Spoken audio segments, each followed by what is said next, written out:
De passage en Égypte en juin prochain pour son avant-dernier match de qualification à la Coupe d'Afrique des Nations qui aura lieu en Côte d'Ivoire de janvier à février 2024, l'Algérie, les guerriers du désert, voudraient aussi en profiter une fois sur place pour affronter l'Égypte en vue d'un match amical.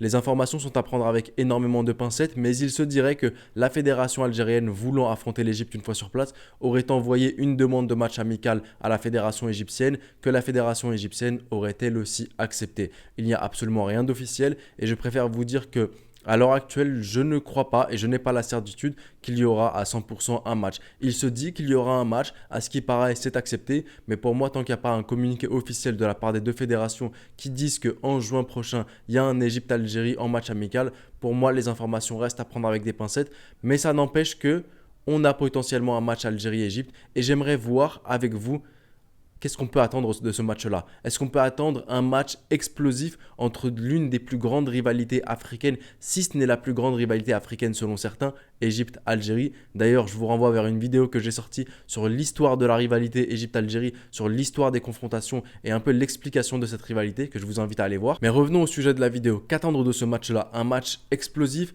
un match où on va absolument tout donner parce qu'on affronte le rival et qu'on veut absolument le battre, parce qu'il est plus important que toute autre chose. On peut perdre la compétition, on peut être mauvais sur un moment, mais dès lors qu'on a le rival en face de nous, on veut le détruire parce que voilà, il en va de notre honneur, parce que c'est un peu ça les rivalités. Tu peux potentiellement gagner un championnat, mais si tu n'as pas battu ton rival lors de ce championnat ou lors d'une coupe, tu as toujours ce petit goût amer alors que tu as la coupe à la fin. Donc il y a toujours un peu cette histoire autour du rival où même si on n'est pas bon sur un moment, on veut absolument le battre. Est-ce qu'on se dirige vers ça?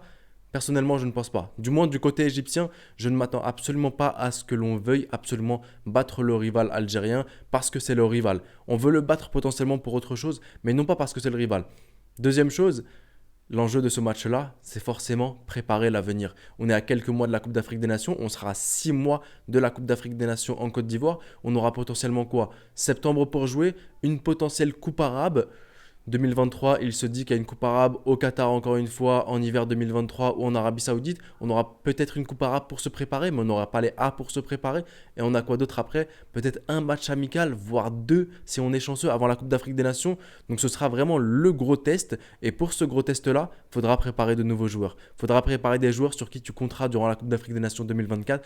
Et ce match-là, je le vois plus pour la part de Rui Vitória comme étant un match où il va vouloir lancer des jeunes, un match où c'est un match amical, c'est pas un match qui sera décisif, partiellement décisif, il faut faire quand même attention, mais où on peut se permettre de lancer des jeunes chez nous, dans notre stade international du Caire, si on joue au stade international du Caire, ou bien dans le nouveau stade olympique de la nouvelle capitale qui va être inauguré, je crois, en juin prochain. Pour Djamel Belmadi, sélectionneur algérien maintenant, quel serait l'enjeu de ce match pour lui? Est-ce que pour lui, il faut absolument battre le rival ou bien se permettre de tester des jeunes comme il l'a fait contre le Niger? Là où par le passé, Djamel Belmadi m'a clairement montré qu'il préférait assurer une victoire, par exemple contre la Guinée en match amical ou par exemple contre le Nigeria, au lieu de se permettre de lancer des jeunes, je vais être fixé face à l'Égypte. Je vais voir s'il va poursuivre sur sa continuité des deux derniers matchs où il se permet de lancer des jeunes de 18-19 ans pour préparer son avenir, la CAN 2023-2024, la CAN 2025 et la Coupe du Monde 2026, ou bien est-ce qu'il sera dans l'optique de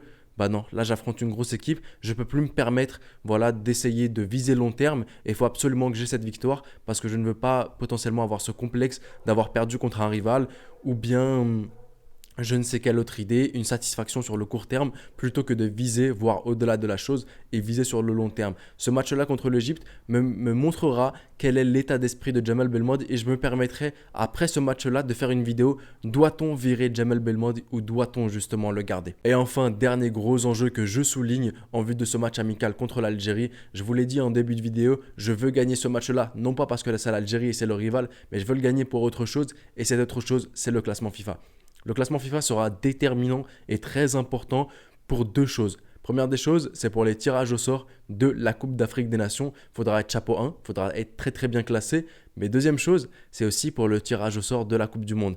On sera en automne 2023 très bientôt. C'est là où aura lieu les premiers tirages au sort. On ne sait absolument pas comment ça va se passer pour déterminer 9 ou 10 équipes africaines qui participeront à la prochaine Coupe du Monde. Je ne sais pas s'ils feront 9 groupes et par exemple le premier de chaque groupe passera ou s'ils feront 4 groupes, les deux premiers et le meilleur 13e passera.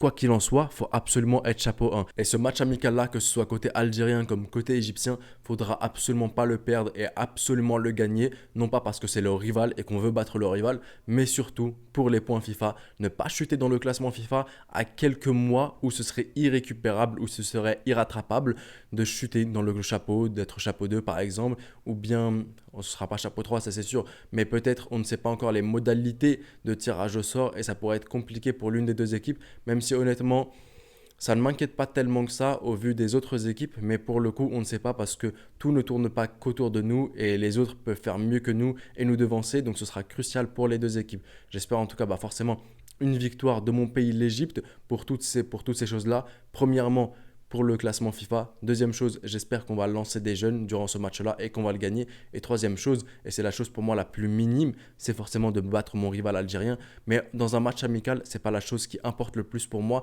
Quand je sais qu'il y a des enjeux qui sont bien plus importants, c'est viser long terme, préparer l'avenir avec des jeunes et surtout préparer notre placement pour les tirages au sort de la CAN et pour le tirage au sort de la Coupe du Monde 2026. Donc voilà un peu tout ce que j'avais à dire sur qu'attendre de ce match Égypte-Algérie s'il venait à être joué en juin prochain. J'espère que Rui Vitória voudra battre l'Algérie, non pas parce que c'est le rival, mais la battre pour le classement FIFA. Et pendant ce match-là, il prépare l'avenir en lançant énormément de nouveaux joueurs, notamment en milieu de terrain, un milieu de terrain qui est quand même assez vieillissant. Et de la part de Jamal Belmadi, je pourrais enfin me fixer, voir si c'est quelqu'un qui est plutôt court-termiste ou bien long-termiste, s'il préfère de se contenter d'une victoire sur un match et ne pas potentiellement penser à l'avenir et aux joueurs qu'il doit lancer, ou bien s'il est sur la continuité des matchs contre le Niger, et là il va petit à petit lancer les jeunes et pas forcément gagner le match, mais préparer son avenir, préparer sa Coupe du Monde 2026 et pas forcément sa CAN 2024, parce que ça peut être très très juste, mais préparer sa CAN 2025. Dites-moi vous maintenant s'il y a des choses que je n'ai pas soulignées et que vous avez soulignées en vue de qu'attendre de ce match amical entre l'Égypte et l'Algérie. Est-ce que pour vous c'est un match absolument à gagner parce que c'est le rival et je pourrais totalement le comprendre, mais si on voit un peu au-delà de la chose, il y a des choses qui sont plus importantes là que simplement battre le rival. Dites-moi vous tout ce que vous en pensez dans l'espace commentaire. Je me ferai un plaisir de toujours vous lire. C'était le petit pharaon, prenez soin de vous et de vos proches et je vous dis... Arrivederci.